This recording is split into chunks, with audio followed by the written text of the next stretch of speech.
Hello बच्चों, last class में हमने वैलेंस बॉन्ड थ्योरी ऑलमोस्ट देख लिया था।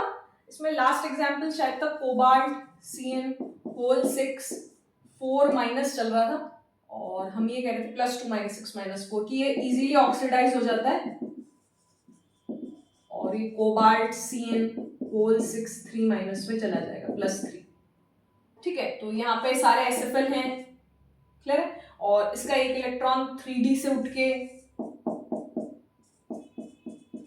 6 7 ये थे, तो ये एक उठ के कहाँ चला जाएगा 4s 4p 4d में या 5s में, क्योंकि ऑलमोस्ट एनर्जी इनकी बराबर ही होती है एनर्जी लेवल।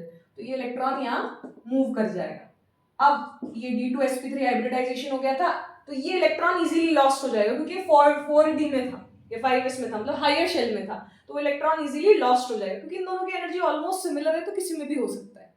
क्लियर? तो यहां तक हमने पढ़ लिया था बहुत अच्छे से। ठीक है, और अब हम नेक्स्ट एग्जांपल लेंगे कॉपर का, जो कि बहुत इंपॉर्टेंट है। ठीक है, और यहीं से आगे हम स्टार्ट करते हैं और फिर लिमिटेशंस की तरफ बढ़ेंगे। तो नेक्स्ट एग्जांपल है कॉपर NH3 होल 4 2+। ये 3D9 है, सारे स्ट्रॉन्ग फील्ड लिगेंड्स हैं, 2 3 4 5 6 7 8 9। क्लियर? ये 3D है, ये 4s है, ये 4p है, ये 4d है, आगे सो ऑन। ठीक है, अब ये इलेक्ट्रॉन अगर यहां है और शिफ्टिंग नहीं कराते हो आप, तो sp3 हाइब्रिडाइजेशन आना चाहिए। एक s और 3p मिलके 4 sp3 हाइब्रिडाइज्ड ऑर्बिटल्स बनाएंगे और यहाँ पे NH3 अपना लोन पेयर पुट कर देगा। ये कहा पोलिंग ने, अगर पोलिंग तक की बात करें तो। ठीक है, लेकिन ऐसा नहीं होता क्योंकि एक्सपेरिमेंटली इसकी शेप कैसी देख रही गई है, स्क्वायर प्लेनर। एक्सपेरिमेंटली इसकी शेप कैसे दिखी गई है, स्क्वायर प्लेनर। और वैसे भी आपको ये पढ़ा दिया गया है कि अगर सारे एसएफएल हो तो ये इलेक्ट्रॉन ट्रांसफर हो सकता है, एक सिंगल इलेक्ट्रॉन ट्रांसफर हो सकता है। तो sp3 तो नहीं होगा इसका हाइब्रिडाइजेशन। ठीक है, sp3 तो नहीं होगा, टेट्राहेड्रल ज्योमेट्री तो नहीं बनेगी। इसकी ज्योमेट्री एक्चुअल में क्या आती है, स्क्वायर प्लेनर आती है। Is it clear? तो अब क्या होगा, अब ये होगा कि ये इलेक्ट्रॉन हम मूव करवा देंगे और हम dsp2, क्योंकि एक इलेक्ट्रॉन का इजीली ट्रांसफर हो सकता है, तो बहुत अच्छी बात है। एक इलेक्ट्रॉन इजीली कहां ट्रांसफर हो जाएगा, 4p में ट्रांसफर हो जाएगा। यहां से ट्रांसफर हो गया क्योंकि हमें dsp2 यही चाहिए, बस हमें यही चाहिए, एक d एक s और 2p, ये dsp2। dsp2 4 ऑर्बिटल्स बनेंगे क्योंकि 4 एटॉमिक ऑर्बिटल्स मिक्स्ड अप हुए हैं, और यहां पे NH3 अपना लोन पेयर पुट कर देगा थ्रू कोऑर्डिनेट बॉन्ड। लेकिन ऐसा भी नहीं है। हगिन एक साइंटिस्ट थे, कौन से साइंटिस्ट थे, हगिन। हगिन ने प्रूव किया कि ये भी नहीं है, dsp2 स्क्वायर प्लेनर ज्योमेट्री तो है लेकिन dsp2 हाइब्रिडाइजेशन नहीं है। कैसे, क्या उसने प्रूफ, मतलब क्या उसने उसके एविडेंस दिए कि ऐसा नहीं है? उसने कहा ये अगर इलेक्ट्रॉन 4p में है तो ये हायर शेल में है, हायर शेल वाला इलेक्ट्रॉन इजीली ऑक्सीडाइज हो जाएगा, इजीली रिमूव हो सकता है, तो फिर कॉपर NH3 होल 4 2+। अगर ऐसा है तो कॉपर NH3 होल 4 2+, अगर ऐसा है तो इसको मैं यहां लिखती हूं, अगर ऐसा है तो copper NH3 whole 4 2+ easily oxidise हो जाएगा कॉपर NH3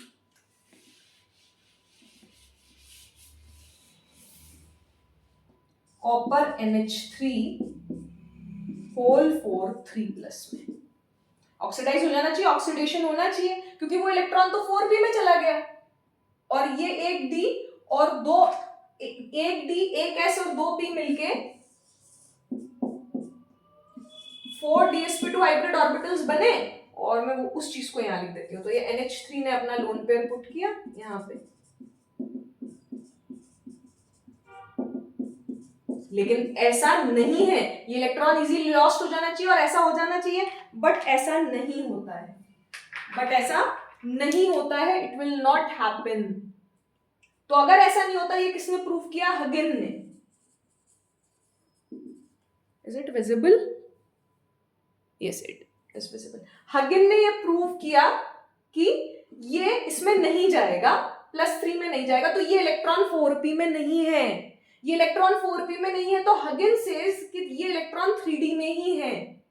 हगिन ने क्या कहा कि ये इलेक्ट्रॉन 3d में ही है, और हाइब्रिडाइजेशन क्या बनता है? S 2p और 1d, हाइब्रिडाइजेशन इसका होगा sp2d, ये हगिन ने कहा। क्योंकि अगर हाइब्रिडाइजेशन dsp2 होता तो ये जो एक इलेक्ट्रॉन था 4p में वो इजीली ऑक्सीडाइज हो जाता, जो कि नहीं हुआ। तो हगिन ने कहा कि इसका हाइब्रिडाइजेशन sp2d है, ज्योमेट्री स्क्वायर प्लेनर है, वो हमने एक्सपेरिमेंटली देखी, इसलिए sp3 हमने नहीं लिखा था।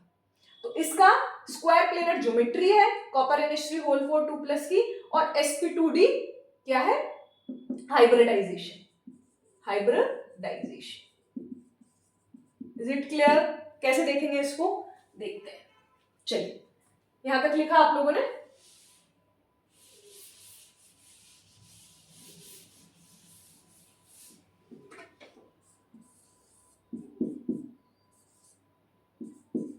चार, 5, 6, 7, 8, 9, ये 3d है। 3d का इलेक्ट्रॉन यही रहेगा, ये हगिन ने कहा कि 3d का इलेक्ट्रॉन यही रहेगा, और 4s 4p के 2 ऑर्बिटल्स और 4d का एक ऑर्बिटल मिलके क्या करेंगे? हाइब्रिडाइजेशन करेंगे। तो एक 4p 2 4,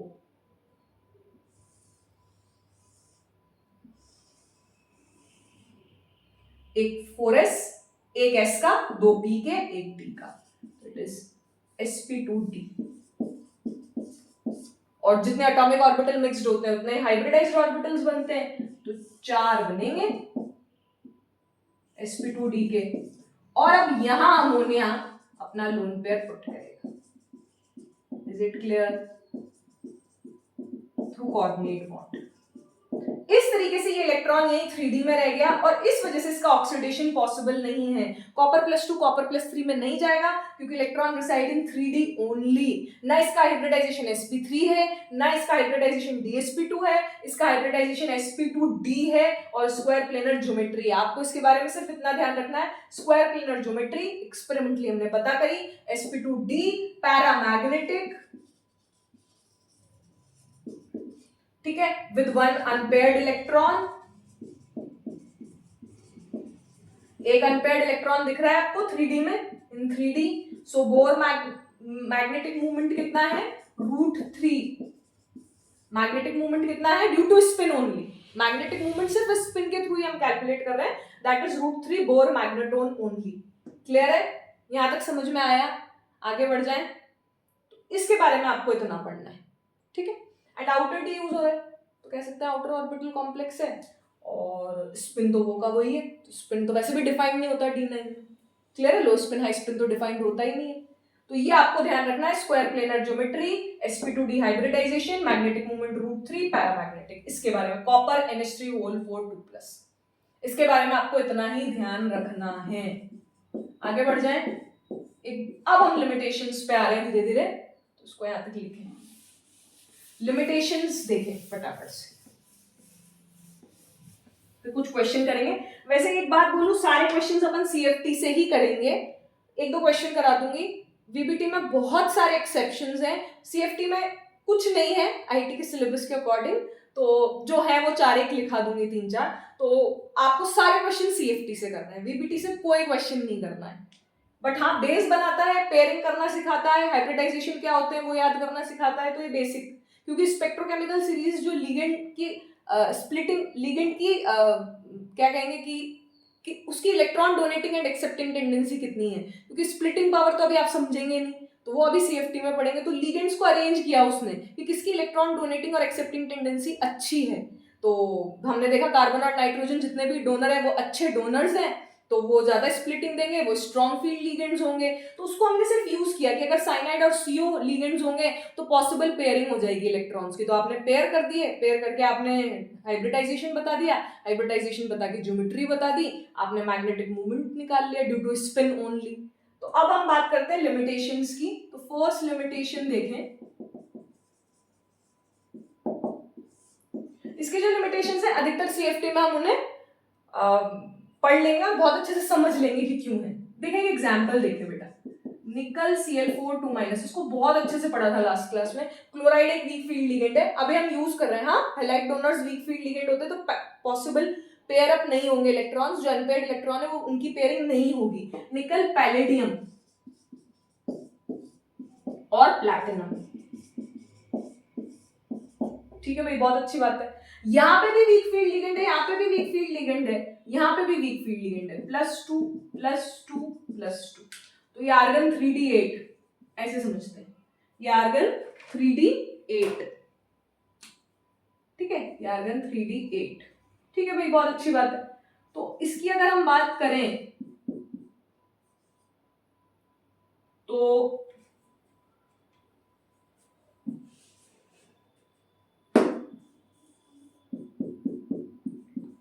4 5 6 7 8, ये 4s, ये 4p, क्लियर। तो यहाँ पे तो हमें इसका पता है कि ये 3d होता है, ये 4s है, ये 4p है, और ये पेयर अप नहीं होंगे, पेयर अप नहीं होंगे तो d खाली नहीं है, तो इसका हाइब्रिडाइजेशन हम sp3 लिखते थे, मैग्नेटिक मूवमेंट √8 बोर मैग्नेटोन लिखते थे, और उसको पैरामैग्नेटिक बताते थे। टेट्राहेड्रल्स की ज्योमेट्री बोलते थे, TD लिख रही हूँ, ठीक है, टेट्राहेड्रल्स की ज्योमेट्री बोलते थे। बट निकल से पैलेडियम आते वक्त हमें S, क्योंकि ये 3d8 4s2 होता है, 4s उड़ गया क्योंकि 2, तो 4s2 भी मतलब बढ़ चुका पहले। निकल के केस की बात करें, पीरियडिक टेबल में बात करें तो 4p भरेगा आगे, और फिफ्थ शेल में 5s भरेगा, 5s के बाद कौन भरेगा 4d, तो d भी आएगा, p भी आएगा, ये सब फिलिंग होगी यहां से यहां तक पहुंचते हुए, ठीक है। और यहां से यहां तक पहुंचते हुए SPDF भी आएगा, 4f सीरीज भी आएगी। और आपको पता होगा कि D and F की हैव लो शील्डिंग इफेक्ट और स्क्रीनिंग इफेक्ट। याद आया पीरियडिक टेबल, अदरवाइज इस चैप्टर के बाद पढ़ेंगे इसे। Shielding effect, screening effect poor होने के कारण क्या होता है, मैं पहले लिख देती हूँ, आप लिख लीजिए, फिर शील्डिंग इफेक्ट, या फिर शील्डिंग इफेक्ट ये एक्सप्लेन कर देती हूँ। ये न्यूक्लियस है, यह आउटर मोस्ट शेल है, वैलेंस शेल जिसे कहते हैं, इसमें इलेक्ट्रॉन है और अंदर भी इलेक्ट्रॉन्स होंगे, मल्टी इलेक्ट्रॉन एटम की बात कर रहे हैं, ठीक है बेटा। अब इस इलेक्ट्रॉन पे फोर्स ऑफ अट्रैक्शन भी लग रहा है, देखो न्यूक्लियस से, और इन इनर वाले इलेक्ट्रॉन से फोर्स ऑफ रिपल्शन भी लग रहा है, फोर्स ऑफ रिपल्शन भी लग रहा है। तो रिपल्शन की वजह से जितना न्यूक्लियर चार्ज लगना चाहिए था उससे थोड़ा कम लगता है, लगना तो चाहिए था x, लेकिन उससे थोड़ा x माइनस समथिंग ही होगा, क्योंकि इससे रिपल्शन फोर्स भी जा रहा है इन अंदर वाले इलेक्ट्रॉन से। तो ये जो जितना रिपल्सिव फोर्स जा रहा है उसे आप शील्डिंग इफेक्ट कहते हो। अब शील्डिंग इफेक्ट s और p ऑर्बिटल्स की बहुत अच्छी होती है, s और p सबशेल्स में जो इलेक्ट्रॉन्स होते हैं वो बहुत अच्छे से शील्ड कर पाते हैं, बहुत अच्छे से प्रोटेक्ट कर पाते हैं इस चार्ज को इस इलेक्ट्रॉन तक जाने में, मतलब नहीं जाने देते। और D और F रोक नहीं पाते इस चार्ज को यहां तक पहुंचने के लिए, तो जेड इफेक्टिव बढ़ जाता है। क्या बोला मैंने, D और F की शील्डिंग क्या है, बहुत पुअर है, लो है। लो होने के कारण मतलब रिपल्सिव फोर्सेस वीक हैं, शील्डिंग इफेक्ट लो होने का कारण repulsive forces of inner electrons towards valence electron is weak. Valence electron is weak. Is it clear? Weak हो जाता है, repulsive forces of inner electron towards valence electron is weak. तो nucleus जब repulsive forces week है तो attractive force ज्यादा होगा, definitely attractive forces ज्यादा होगा तो इफेक्टिव न्यूक्लियर चार्ज बढ़ गया, मतलब बहुत फोर्स ऑफ अट्रैक्शन लग रहा है बाहर वाले इलेक्ट्रॉन पर न्यूक्लियस के through. Is it clear?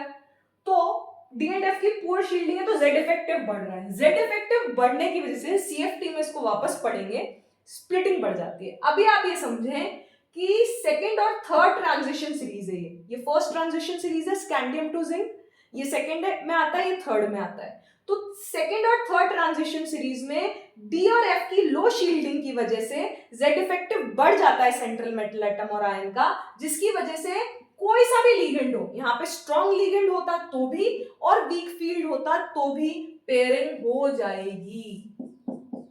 1 2 3 4 5 6 7 8 pairing हो गई भाई। वही D8 इलेक्ट्रॉनिक कॉन्फ़िगरेशन है, 4D8, ये भी 5D8। क्लियर है? पेयरिंग हो गई, डी खाली मिल गया भाई आपको। डी खाली मिलते ही आपका काम हो गया DsP2, इसका क्या हो गया DsP2 हाइब्रिडाइजेशन। इसका भी सेम DsP2, वापस से नहीं बना दिया, सेम यही सिचुएशन है। DsP2 मैग्नेटिक मूवमेंट जो म्यू से डिनोट करते हैं, जीरो बोर मैग्नेटॉन, सब पेयर्ड है, डायामैग्नेटिक, दोनों डायामैग्नेटिक है, ये भी डायामैग्नेटिक, ये भी डायामैग्नेटिक, ये दोनों के लिए लिख रही हूं मैं। क्लियर है? DsP2 musical diamagnetic, square planar, square planar. तो PdCl4 minus PtCl4 minus square planar geometry, वही निकल Cl4 माइनस टेट्राहेड्रल ज्योमेट्री, यहाँ पे 2 अनपेयर्ड इलेक्ट्रॉन, यहाँ पे 0 0 अनपेयर्ड इलेक्ट्रॉन। इसे VBT एक्सप्लेन नहीं कर पाया। VBT ने तो कुछ कहा ही नहीं। VBT तो ये कहता था कि अगर क्लोराइड मैग्नेटिक बिहेवियर देखोगे तो पता चल जाएगा कि ये डायामैग्नेटिक है, ये पैरामैग्नेटिक है, बट उसके पास कोई रीजन तो नहीं है कि ये डायामैग्नेटिक क्यों हो गए, ये पेयर अप क्यों हो गए, ये उसके पास कोई रीजन नहीं है। मैग्नेटिक डेटा देखोगे तो आपको समझ आ जाएगा कि ये डायामैग्नेटिक है, तो वो VBT में पेयरिंग करवा देगा, तो करवा दी उसने पेयरिंग, ठीक है। लेकिन उसके पास एक्सप्लेनेशन नहीं था पोलिंग में कि यहाँ पे पेयरिंग क्यों करवाई गई। अभी वो तो हमने बताया कि डी एंड एफ की लो शील्डिंग की वजह से जेड इफेक्टिव बढ़ जाता है, जेड इफेक्टिव की वजह से स्प्लिटिंग बढ़ जाती है, वो CFT में पड़ेगी। तो ये लिमिटेशन है VBT की पहली कि व्हाई PtCl4 माइनस और PtCl4 minus have square planar geometry and DsP2 hybridisation and magnetic movement is 0, no unpaired electron, कोई अनपेयर्ड इलेक्ट्रॉन इन दोनों में नहीं है, वही इसमें अनपेयर्ड इलेक्ट्रॉन है 2। क्लियर है? Because of low shielding effect. तो लिखें Z effective increases down the group, इसमें लिखें Z effective increases down the group, Z effective increases down the group, and as we move from 3D to 4D to 5D, D and F subshells have poor shielding effect, due to which Z effective of central metal atom or ion increases. क्या लिखा? Z effective increases down the group as we move, as we move, just a minute please, as we move from 3D to 4D to 5D, ठीक है, 3D to 4D to 5D मतलब 3D series से 4D series से 5D series आए। D and F subshells have poor shielding effect, D और F subshells की poor shielding effect है, जिसकी वजह से Z effective बढ़ जाता है, और Z effective बढ़ने की वजह से पेयरिंग हो जाती है इलेक्ट्रॉन्स की। क्लियर है? ये VBT का लिमिटेशन है। VBT से एक्सप्लेन नहीं कर पाया। VBT तो मैग्नेटिक डेटा के वजह से पेयर करवा रहा था, बट उसके पास कोई एविडेंस नहीं कि ऐसा क्यों हुआ। क्लियर? तो ये पहला। सेकेंड लिख लिया? सेकेंड देखें,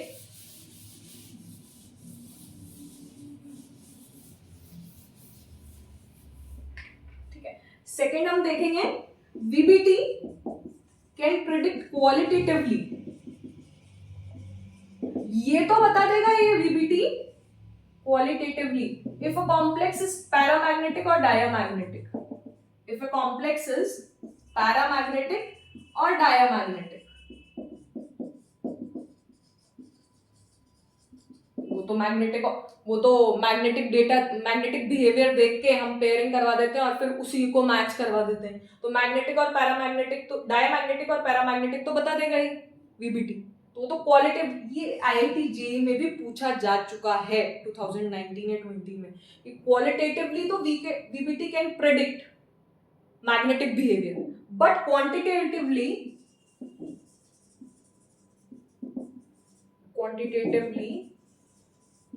cannot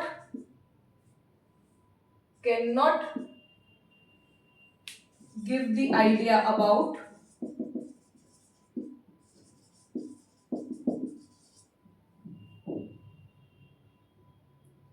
मैग्नेटिक डेटा। अब इस लाइन का मतलब है ना बहुत important, but quantitative can not predict, ठीक है, can not predict more about the magnetic data. Magnetic data मतलब magnetic movement value. Magnetic movement के बारे में इसकी कोई इंफॉर्मेशन करेक्ट नहीं है। अभी बताते हैं कैसे। क्योंकि मैग्नेटिक मूवमेंट सिर्फ और सिर्फ स्पिन की वजह से, किसकी वजह से है, स्पिन की वजह से। तो magnetic movement due to spin मतलब इलेक्ट्रॉन की सिर्फ स्पिनिंग मोशन से हमें मैग्नेटिक मूवमेंट कैलकुलेट हमने किया है √n+2, लेकिन हमने ऑर्बिटल मोशन उसका बिल्कुल ही नेग्लेक्ट कर दिया, लेकिन एक्चुअल में तो नहीं होता। तो मैग्नेटिक मूवमेंट डेटा हमेशा ज्यादा मिलता है ऑब्जर्व मतलब एक्सपेरिमेंटली, जो हमें दिखाई देगा एक्सपेरिमेंट से वो ज्यादा मिलेगा, लेकिन हम उसे कम ही कैलकुलेट कर पाते हैं। तो क्वांटिटी नहीं बता पाता, एग्जैक्ट डेटा एग्जैक्ट मेजर नहीं कर पाता। More correct value, more correct word is measure, can not predict और measure the about the magnetic data. Clear? जैसे complexes having central metal atom और ion, cobalt 2+, nickel 2+, have higher magnetic moment value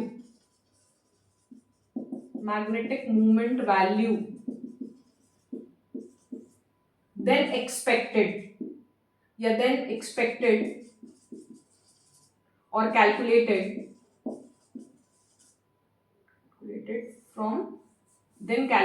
from magnetic moment due to spin. Due to spin से जो calculate करोगे magnetic movement, तो actual में complexes जिनमें cobalt 2+ और nickel 2+ है उनके हायर मैग्नेटिक मूवमेंट आएंगे एक्सपेरिमेंटली, क्योंकि आपने ऑर्बिटल मोशन तो काउंट ही नहीं किया इलेक्ट्रॉन का। क्लियर है? तो ये क्वांटिटी मतलब एग्जैक्ट वैल्यू जैसे 3 पॉइंट आनी चाहिए, एक्सपेरिमेंटली हमें मिला 3.8, लेकिन हम जितना कैलकुलेट कर पा रहे हैं वो 3.2 ही है, तो डिफरेंस आया ना। तो वो चीज प्रेडिक्ट नहीं कर पाया, क्वांटिटी नहीं प्रेडिक्ट कर पाया, वैल्यू प्रेडिक्ट नहीं कर पाया वीबीटी। ये तो बता दिया कि पैरामैग्नेटिक है डायमैग्नेटिक है। ये चीज पूछी गई है कि क्वांटिटेटिवली मैग्नेटिक डेटा दे पाता है क्या वीबीटी, तो नहीं दे पाता है। क्वांटिटेटिव नहीं दे पाता है, क्वालिटेटिवली दे पाता है। Is it clear? समझ में आया? Second point,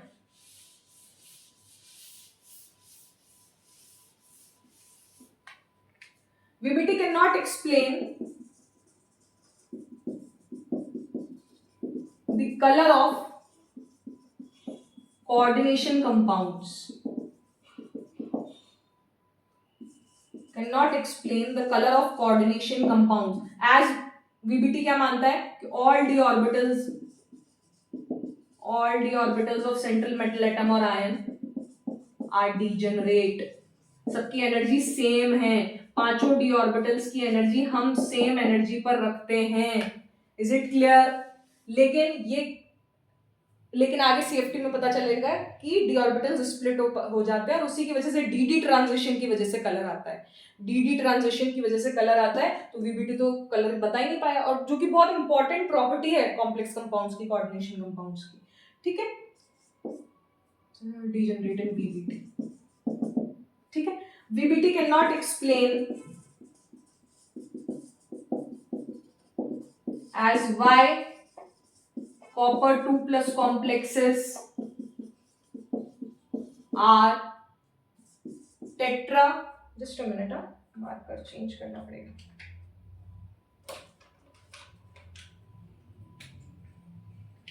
VBT cannot explain as why copper 2+ complexes are tetragonally distorted, as why copper 2+ complexes are tetragonally distorted even when all 6 ligands are same, जिसे हम जॉन टेलर डिस्टॉर्शन कहते हैं। इसे explain नहीं कर पाया, जिसकी मैं बात कर रही थी उसको एक्सप्लेन नहीं कर पाया। अब क्या होता है ये देखिए। एक्चुअली इसे बोलते हैं, इसका एक और नाम लिखेंगे थर्ड का, डिस्टॉर्टेड ऑक्टाहेड्रल कॉम्प्लेक्स। इसमें लिखें डिस्टॉर्टेड डिस्टॉर्टेड, थर्ड ही कंटिन्यू है ना, डिस्टॉर्टेड ऑक्टाहेड्रल कॉम्प्लेक्स। ठीक है, क्या कह रहे हैं हम वो समझे ध्यान से, कि सपोज टू बी कोई ऑक्टाहेड्रल कॉम्प्लेक्स है।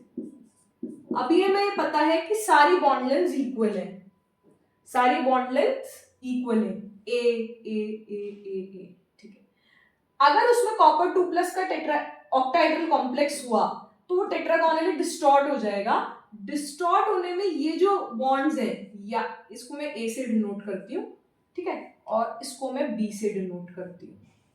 ठीक है, तो ए ग्रेटर भी हो सकता है बी से, ए लेस देन भी हो सकता है बी से, दोनों केसेस पढ़ने पड़ेंगे। तो ए ये दोनों तो बराबर है, ये चारों बी बराबर है।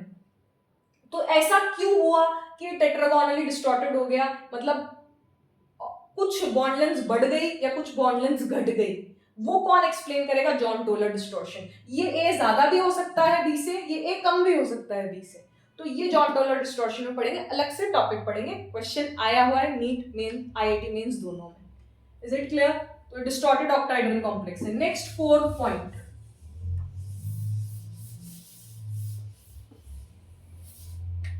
फोर्थ पॉइंट देखें, VBT can not distinguish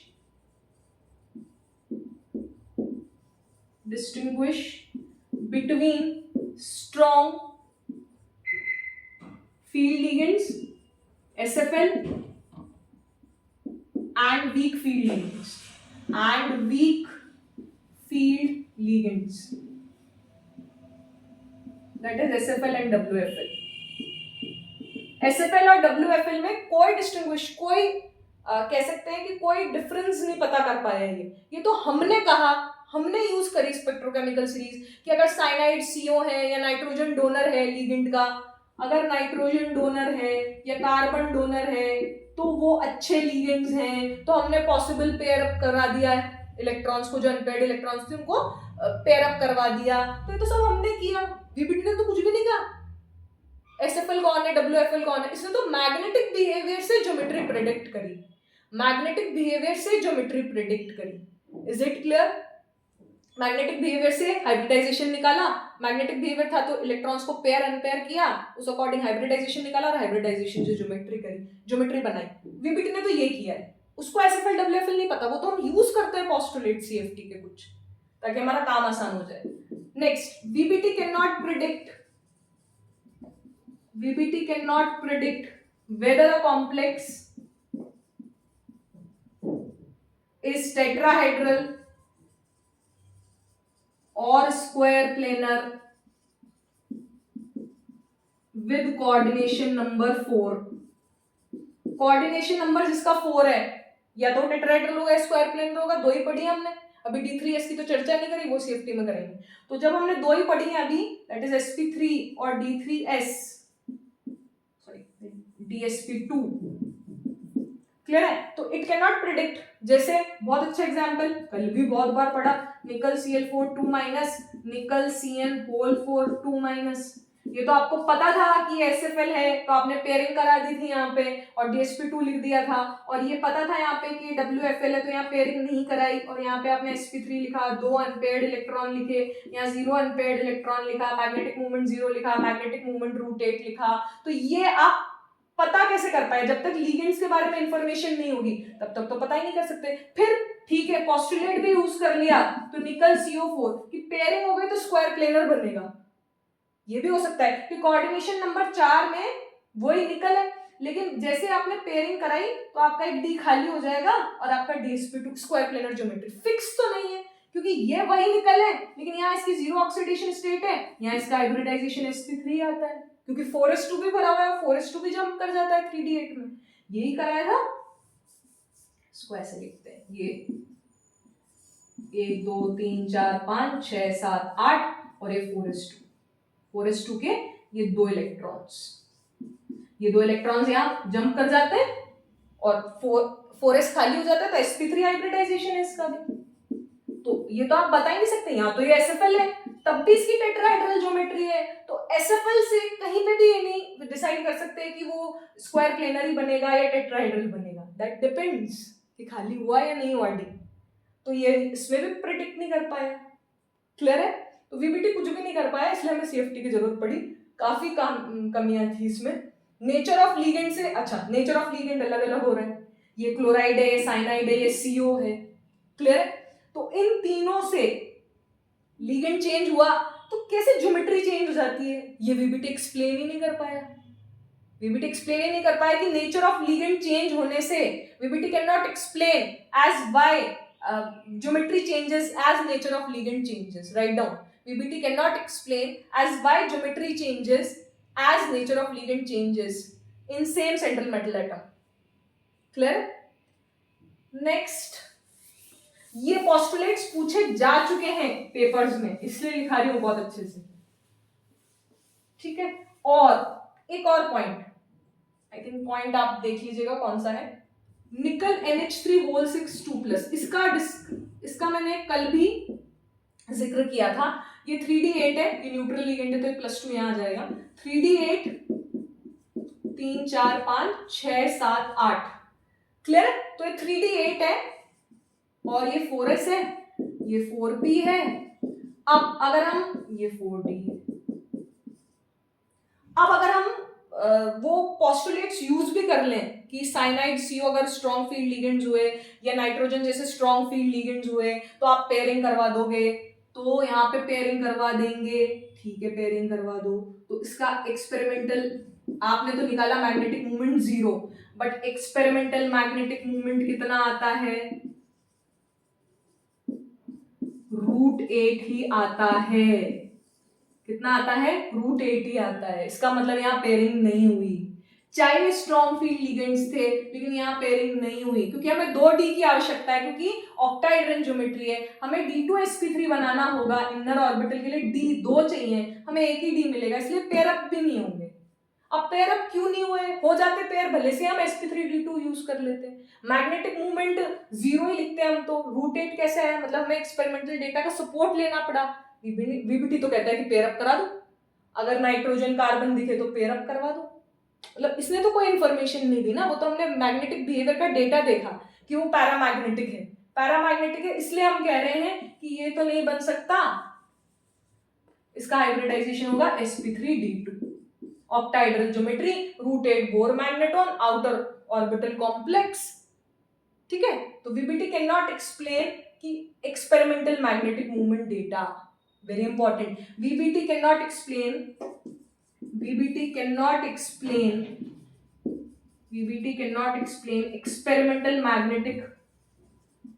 experimental magnetic movement data,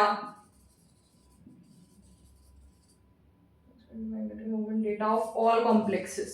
कुछ के तो बता देगा, कुछ तो वेरीफाई हो जाएंगे, लेकिन सारे कॉम्प्लेक्सेस के नहीं बता सकता। जैसे ये एग्जांपल है, तो ये भी लिमिटेशन हो गई वीबीटी। ठीक है? और मैग्नेटिक प्रॉपर्टीज टेम्परेचर के साथ कैसे चेंज होती हैं, वो भी वीबीटी एक्सप्लेन नहीं कर पाया। ठीक है? तो यही मेन लिमिटेशंस थी। Write down. Will do 1 or 2 questions, क्योंकि हम सारे क्वेश्चन सीएफटी से करेंगे, तो 1-2 क्वेश्चन करके और अब सीएफटी स्टार्ट करते हैं नेक्स्ट वीडियो से। तो लिखे पहला क्वेश्चन, मैग्नेटिक मूवमेंट का ऑर्डर बताना है। मैग्नेटिक मूवमेंट का ऑर्डर बताना है बेटा।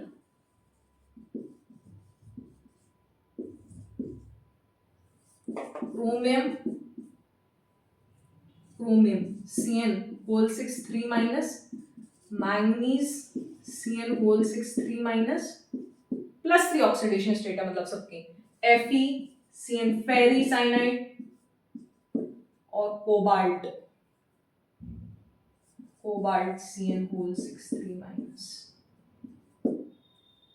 ठीक है? अब ये +3 x - 6 ये +3 ये +3 ये +3 3d5 4s1 3 उड़ा दो 3d3 3d5 4s2 3 उड़ा दो 3d4 3d6 4s2 3 उड़ा दो 3d5 3d7 4s2 3d6। याद होना चाहिए इलेक्ट्रॉनिक कॉन्फ़िगरेशन, पीरियोडिक टेबल में पूरी याद होनी चाहिए। ऐसे लिखेंगे, आपके सामने ही लिखूंगी थोड़े दिनों में, 10 दिन लगेंगे अभी वहां तक पहुंचने में। क्लियर है? अब 3d3 5 ये लो भाई, और वैसे भी D1 D2 D3 में तो लिखा रखा है कि कोई सा भी लिगेंड हो हमेशा इनर ऑर्बिटल कॉम्प्लेक्स ही बनना है मैडम, और 3 अनपेयर्ड इलेक्ट्रॉन है तो √15 बोर मैग्नेटोन ही लिखोगे मैडम आप। बात खत्म हो गई, inner orbital complex low spin high spin defined ही नहीं होता, बात खत्म। ऑक्टाहेड्रल ज्योमेट्री, ठीक है मैडम। 3D4 देखे मैडम, 1 2 3 4। अब मैडम साइनाइड तो स्ट्रॉन्ग फील्ड लिगेंड है, आपने बता दिया था, पोस्टुलेट लिखाया था कि इफ साइनाइड CO लिगेंड के रूप में है देन पेयर अप करवा देना इलेक्ट्रॉन्स को। तो भाई पेयर अप यही होगा एक ही, दोनों मत करवा देना, ये VBT कहता है, दोनों मत करवा देना क्योंकि एक्सपेरिमेंटल ये √8 बोर मैग्नेटोन है और 2D हमें खाली चाहिए थे D2sp3। और यही चीज जहां पे मैं कह रही हूँ ना दो ही, अब आप कहोगे 2 की जगह 3 खाली हो जाते मैडम क्या दिक्कत है, तो इसको सबसे अच्छे से कहाँ पढ़ेंगे, CFT में। CFT में अपने आप समझ में आएगा कि ये एक में ही पेयरिंग होगी क्योंकि 3 अलग हो जाते हैं और ये 2 अलग हो जाते हैं, ये 3 अलग हो जाते हैं और ये 2 अलग हो जाते हैं, जो कि नेक्स्ट क्लास में आपको समझ आ जाएगा। अभी आप समझे D2sp3 √8 बोर। अब इसकी बात करें 3D5, तो मैडम इसमें तो 4 वाह वाह, 3D5 5 अनपेयर्ड इलेक्ट्रॉन है मैडम, और इसका अच्छा, लेकिन साइनाइड स्ट्रॉन्ग फील्ड लिगेंड तो पेयरिंग अप होगी मैम, क्या होगी, पेयरिंग अप होगी। तो पेयरिंग अप होगी तो 1 2 3 4 5, 2 खाली है और √3 बोर मैग्नेटोन और कोबाल्ट 3+ 3D6, 1 2 3 4 5 6, 2 खाली है, D2sp3 और 0 बोर मैग्नेटोन। क्लियर है, तो √15 इसका मैग्नेटिक मूवमेंट ज्यादा, फिर इसका क्लियर है, तुरंत पता चल जाएगा आने वाले लेक्चर में, जस्ट आने ही वाले लेक्चर। क्लियर है, तो इस तरीके से आप क्वेश्चन को कर सकते हैं, बट मैं चाहती हूँ कि सारे क्वेश्चन आप CFT से करें, ये पांचों एक साथ कभी बनाए नहीं, बल्कि 3 ऑक्टाहेड्रल ज्योमेट्री है ना, तो 3 नीचे 3 ऑर्बिटल नीचे 2 ऑर्बिटल ऊपर, ऐसे बनेगा। ये पांचों एक साथ रहेंगे ही नहीं, पांचों एक साथ नहीं रहेंगे ना, तो अब ये 3D4 बनाओ, 1 2 3 और ये चौथा यहाँ पेयर अप हो गया, तो 2 अनपेयर्ड इलेक्ट्रॉन बचे। इस तरीके से हमें पढ़ना है जस्ट नेक्स्ट लेक्चर में, कोई क्वेश्चन VBT से करने की जरूरत नहीं है, विद इन सेकेंड्स आप सारे क्वेश्चन CFT से कर सकते हैं। नेक्स्ट एक और क्वेश्चन लिखें और अपन इस लेक्चर को यहीं पे एंड करेंगे, and we will start with CFT, थोड़े बहुत उसके पोस्टुलेट्स पढ़ेंगे और फिर उस पे क्वेश्चंस, वो बहुत इंटरेस्टिंग है, उसको करने में अपन 3-4 लेक्चर्स लेंगे, हाँ बहुत इंपॉर्टेंट है, सारे क्वेश्चंस उसी पे बेस्ड है। Next, the complex having 4 unpaired electrons, एक कोबाल्ट, ये तो इतना सारा पढ़ लिया, प्लस x-6, ठीक है।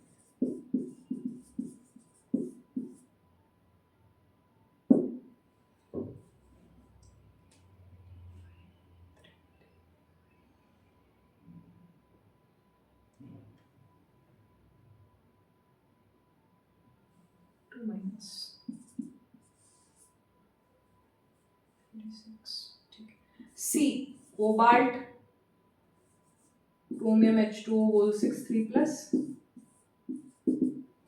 354s1 3D3, ठीक है भाई, एंड FeH2O होल 6 3+,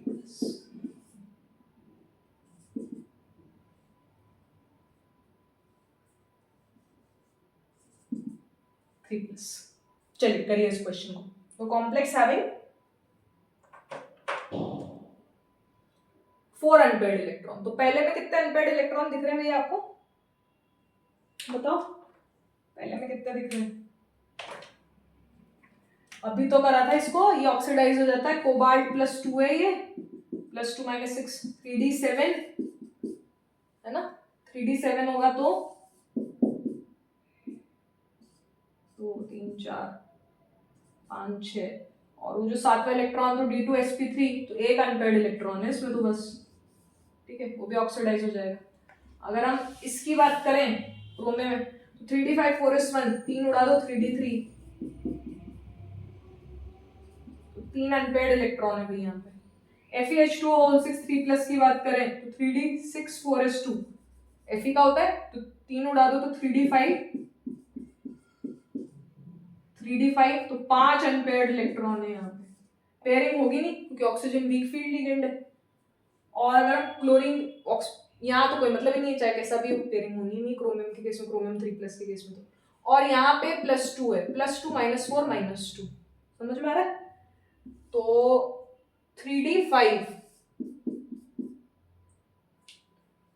3d6 4:2, तो 3d6, ठीक है, ये हो गया 3d6 4:2, 3d5, तो 3d6, तो 1 2 3 4 5 6, पेयरिंग नहीं होगी। पेयरिंग क्यों नहीं होगी? क्योंकि क्लोराइड वीक फील्ड लिगेंड है, वो 2 पोस्टुलेट से रिलेटेड। तो यहाँ पे जरूर 4 अनपेयर्ड इलेक्ट्रॉन है, तो आपका आंसर क्या हो जाएगा? B4 बॉम्बे हो जाएगा। 4 अनपेयर्ड इलेक्ट्रॉन, यहाँ पे 5 अनपेयर्ड इलेक्ट्रॉन है, यहाँ पे 3 अनपेयर्ड इलेक्ट्रॉन है। लेकिन ये सारे क्वेश्चन अपन CFT से करेंगे, डोंट वरी। VBT जो था इंपॉर्टेंट वो पढ़ लिया, नेक्स्ट क्लासेस ऑफ CFT।